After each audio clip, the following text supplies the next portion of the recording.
Penny's gonna be here for the intro. You gonna be here? All right. It's fine. Okay.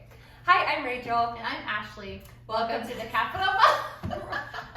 And Penny. And Penny. Welcome to the CapitalMOM Real Life Conversation. I love it. Today we're going to talk about flipping the script. So it's going to be on how to change our perspective / how we're talking about something with our kiddos and with ourselves. Yeah, awesome. So Glimmer Dimmer first. I'm gonna start with a glimmer. It is that my daughter started her gymnastics and dance competition season. So this year we signed up for both, knowing that it was gonna be a lot to juggle, and we don't know how many years we'll be able to do both. But like her husband is a gymnast. Yes. And she is a dancer. Yes. So it's really fun that they both get to live the dream. It is really fun. And Ellie is really good at both. And so it's just been really fun to watch her thrive in both environments. They're similar, but they're also very different. Mm-hmm. So yesterday she had her dance competition, and it's kind of like every other weekend, like gymnastics competition, dance competition. They're like, it's every other. And so last night we had a dance competition, and just seeing her up on stage and her confidence and her smile and her performance, and I'm just so proud watching her. And Ashlee is like the most supportive, wonderful friend. She gets on the live stream and watches her, and then she sends me these like gushing text messages. I'm just like, I love it, she's so amazing, and it just, all of it's just so special. And I'm just very proud of just seeing her up there shining. Is just a very special mom moment. Yes. Well, and I never really did not experience dance stuff until my kiddos.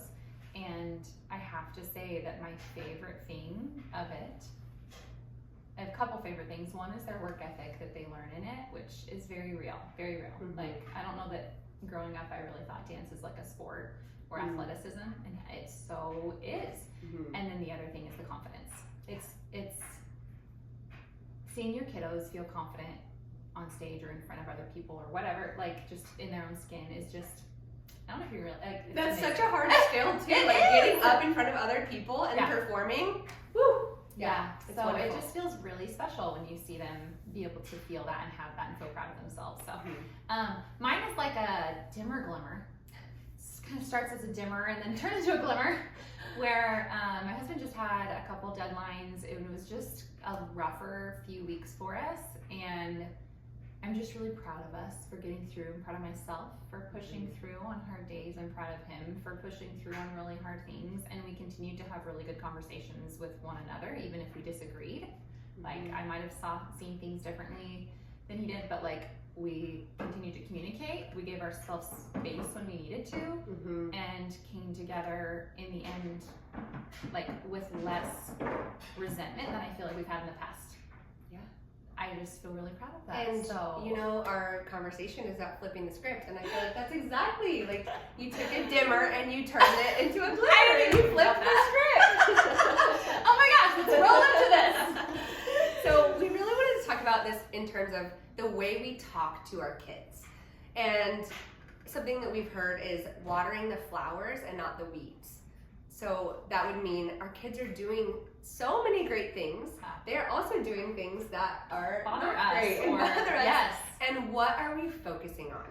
If we're focusing on the negative all the time, then you know they're gonna internalize maybe that they're a bad kid or that they're always getting in trouble.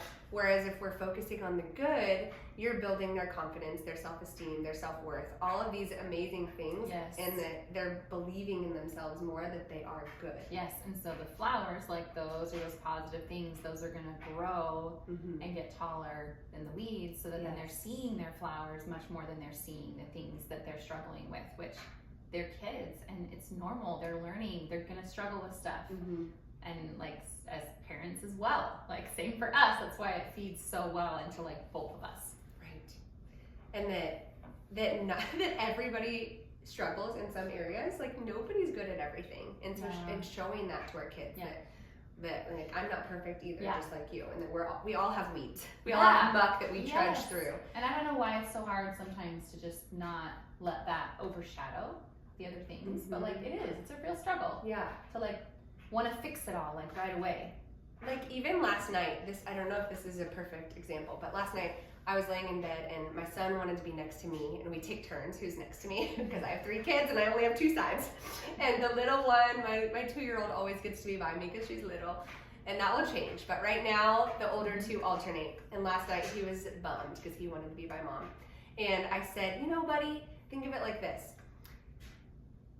If you were by me every night, you wouldn't appreciate it as much. But since you get to look forward to it, when you are with me, it makes you like savor it more. Yeah. I was like, it's kind of like when it hasn't rained in like a month, and all of a sudden it rains, and you're like, oh, the flowers are being watered, and you appreciate the rain more if you had to wait for it. Yeah. So I don't know. That was just kind of a good way to like flip the script on that too, and like take a negative and turn it positive. Yeah. And help them see that. Rather than be like, dude, it's gonna be tomorrow. You're gonna be fine. Right. Like, you're fine. Just. Yeah. And then you're just squashing all of it, like basically telling him that your emotions don't matter. Yeah. Which they do. You know, even if it feels like a silly thing, to him it's a big thing. Yeah. So even moments where you want to say something negative, see how your child responds when you say something positive. Yeah, and you have a really great example of this that happened. Yeah. Yes, I was just talking to my daughter about this morning because I was telling her what we were going to talk about. So we're sitting here at the table, and kind of the whole story how this happened. So my daughter is big into dance and gymnastics, as I said, and she's just wanted to practice all the time, which I'm so proud of her. She wants to work on front walkovers, so she gets our little nugget couch out to practice. And of course, my son takes that as a moment to like jump on the couch and like get in her way and bother her. And she's like, Bregan, stop! No, you know, making this huge scene, and he's loving it. Like he is just like, oh yeah, I'm bugging my sister. Like this is a game. This is fun, you know? And then she's getting more upset, and I'm just here like, oh my goodness. I'm sure you can relate. So in that moment, I pulled my daughter aside and I said, hey, come here. We're gonna set a timer on my phone. And let's see, if you just stop engaging and you stop reacting, let's see how long it takes for him to get bored. And so we set a little timer, and it took 5 minutes, by the way. But while we're sitting here, I was like, hey, so today we're gonna talk about ways that we can like take a negative situation and say something positive. Yeah, she was like letting her know what we were gonna talk about today. Yeah, and I was like, do you have an idea right now? Like, what could I say to Bregan that would be positive? And she was like, in that moment, not wanting to say anything nice about her brother because he was just bothering her. And so she was just kind of like, I don't know. And so I just stopped and I was like, hey buddy, you are being such a good big brother to Finley right now. Because he was playing with his little sister's, his 2-year-old sister. And he stopped and he got up and he looked at me and he goes, huh? Because he was totally expecting me to be like, hey, get out of the way. Ellie's trying to work on front walkovers. Like, you're bugging her. And he just looked at me and he goes, huh? And he goes, even when I'm bugging Ellie? And I said, well, I don't really like that you're bugging Ellie, and we're gonna pause that here in a minute. But right now you're playing really nicely with Finley, and I appreciate that. And he just looked at me and he's like, okay. And so he continued to play with her for like another minute, and then he stopped and they walked away and Ellie did her front walkovers. And that was just like the perfect example of a moment that like, I didn't really want to say something nice to him either, but because I was talking about this, it gave me a moment to like reflect and be like, we can flip this. And instead of having it like take over and blow up into this big thing, it just fizzled. Yeah, you know? So good. So good. Literally just happened 20 minutes ago. Real life. Yeah. Such real life. And honestly, this is such a good topic for me right now too, just because I also have a very high energy kiddo. And so just trying to flip that. And one of the things that we talked about is like noticing when they are high energy. You're sensing their high energy and they're wiggling and moving around and really getting up in your space, which is, and I am a cuddly, touchy person, but I get touched out too. Yes. And rather than being like, whoa, you're too much, this is too much for me, maybe trying to flip that script, flip it and saying like, I can see that you are so excited and your body is so ready to move right now. that's awesome. Like, what can we do together to move your body? Or maybe have a suggestion ready to go that works for you at that moment. Because if I give it to them, they may come up with a suggestion that I'm not feeling if I'm feeling touched out. So I might be like, hey, let's go roller skating, which is something we did yesterday. And she literally spent like an hour outside just roller skating up and down our sidewalk. And then,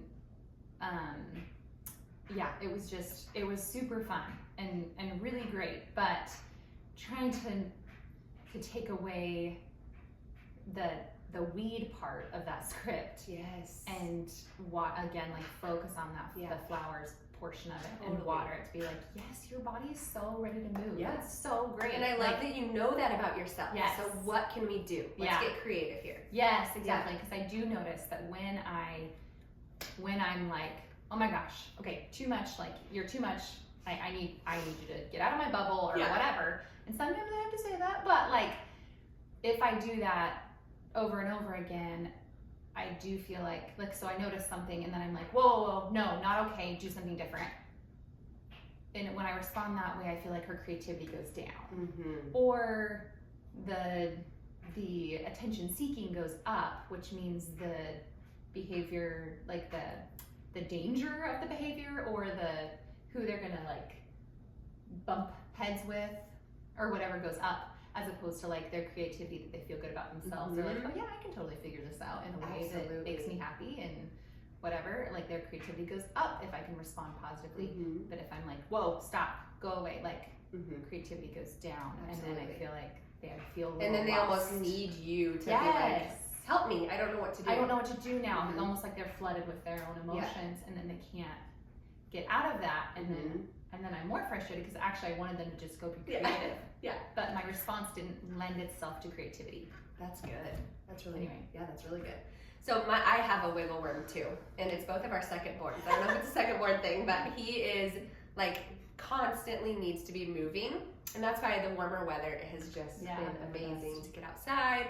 But in the winter, when we're more stuck inside, he is a climber. He is always on our kitchen countertops. He climbs our railing, and sometimes I'm okay with it, and other times if I'm feeling overstimulated, I'm just like Ashlee, I'm like, this is too much, get down, I'm done.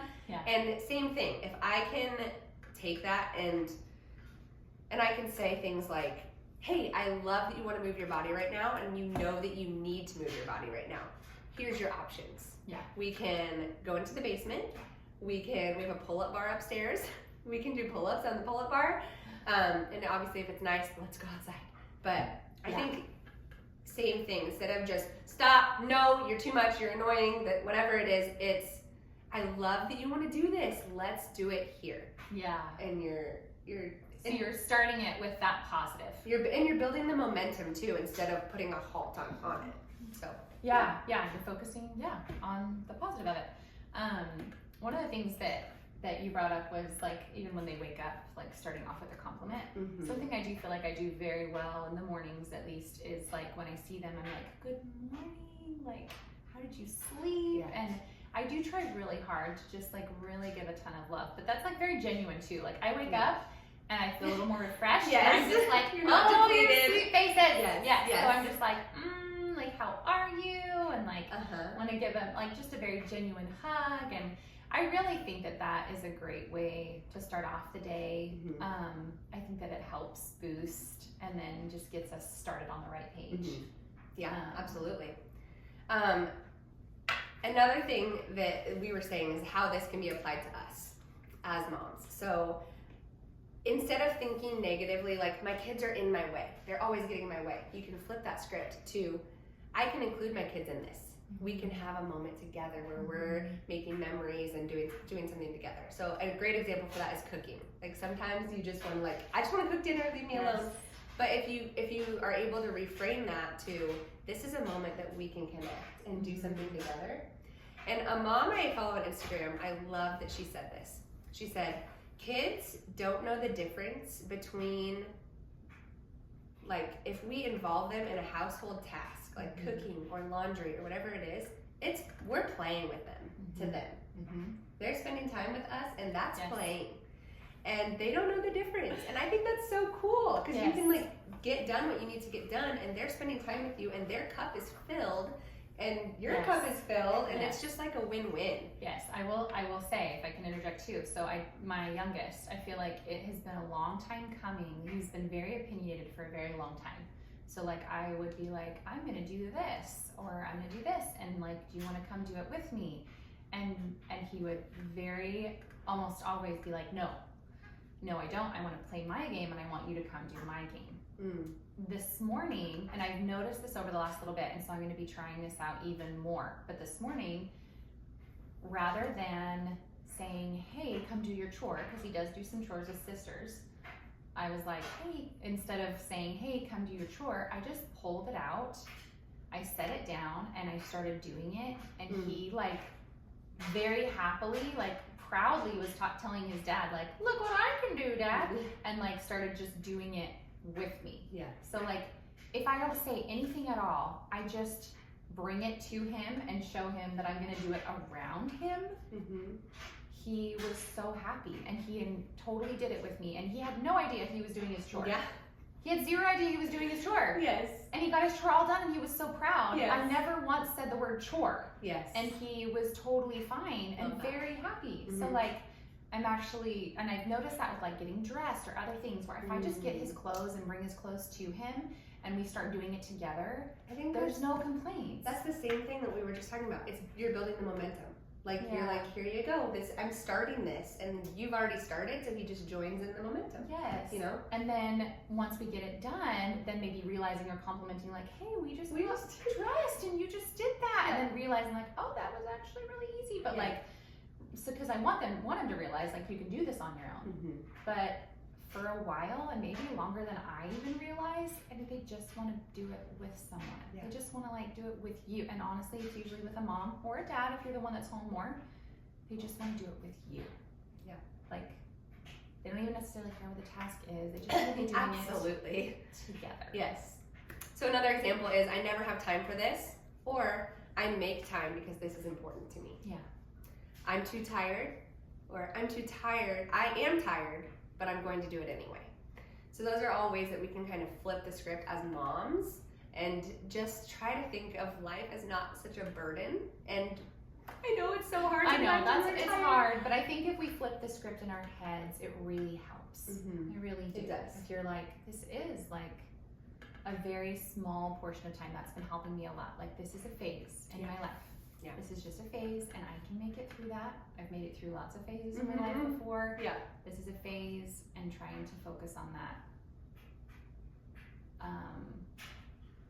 Just trying to focus on that. And so I think we're going to finish up with, don't forget that our kids are small, and they are kids, and they're only kids once, and don't forget to have fun with them. They are so fun if we choose to join in their joy and their fun and their play, even if it is while we're cooking or while we're doing laundry.